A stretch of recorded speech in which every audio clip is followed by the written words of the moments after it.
स्वागत है आपका हमारी नई कहानी डरपोक पत्थर। डरपोक पत्थर एक ऐसी कहानी है जो आपके जीवन को एक नया मोड़ देगी। बहुत पहले की बात है, एक शिल्पकार मूर्ति बनाने के लिए जंगल में पत्थर ढूंढने गया।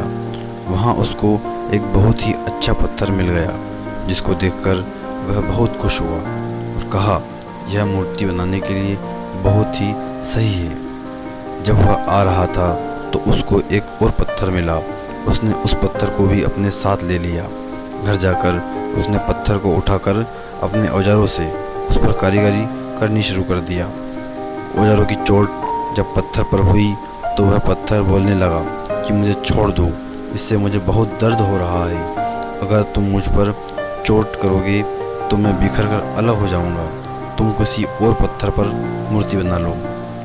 पत्थर की बात सुनकर शिल्पकार को दया आ गई। उसने पत्थर को छोड़ दिया और दूसरे पत्थर को लेकर मूर्ति बनाने लगा। वह पत्थर कुछ नहीं बोला। कुछ समय में शिल्पकार ने उस पत्थर से बहुत अच्छी भगवान की मूर्ति बना दी। गांव के लोग मूर्ति बनने के बाद उसको लेने आए।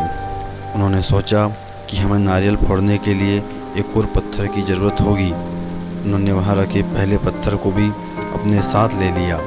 मूर्ति को ले जाकर उन्होंने मंदिर में सजा दिया और उसके सामने उसी पत्थर को रख दिया। अब जब कोई भी व्यक्ति मंदिर में दर्शन करने आता तो मूर्ति को फूलों से पूजा करता, दूध से स्नान कराता और उस पत्थर पर नारियल फोड़ता। जब लोग उस पत्थर पर नारियल फोड़ते तो बहुत परेशान होता और उसको दर्द होता और वह चिल्लाता, लेकिन कोई उसकी सुनने वाला नहीं था। उस पत्थर ने मूर्ति बने पत्थर से बात करी और कहा कि तुम तो बड़े मज़े से हो, लोग तो तुम्हारी पूजा करते हैं, तुमको दूध से स्नान कराते हैं और लड्डू का प्रसाद चढ़ाते हैं, लेकिन मेरी तो किस्मत ही ख़राब है। मुझे लोग नारियल फोड़ते हैं।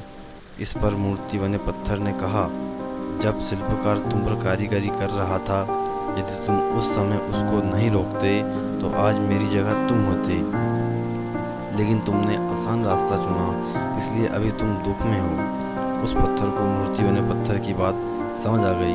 उसने कहा, अब से मैं कोई शिकायत नहीं करूँगा। इसके बाद लोग आकर उस पर नारियल फोड़ते।